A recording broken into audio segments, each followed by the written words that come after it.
ভারতের রাজনীতিতে মোদী সরকারের জন্য নতুন সংকটের নাম ককরোচ আন্দোলন।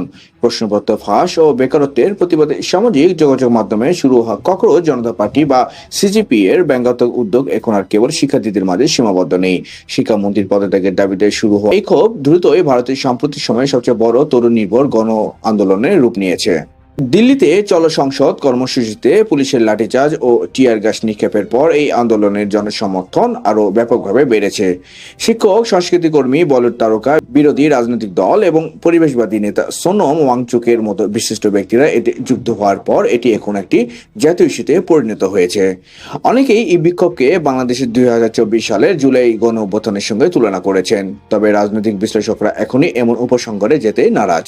তাদের মতে ভারতের রাজনৈতিক প্রেক্ষাপট ভিন্ন, তবে সাধারণ মানুষের পঞ্জীবিত ক্ষোভকে কাজে লাগিয়ে এই আন্দোলন ভারতের রাজনীতিতে বড় কোনো পরিবর্তনের সূচনা করবে কিনা তা সম্পূর্ণ নির্ভর করছে সরকারের পরবর্তী পদক্ষেপ ও বিরোধী দলগুলোর ভূমিকার উপর।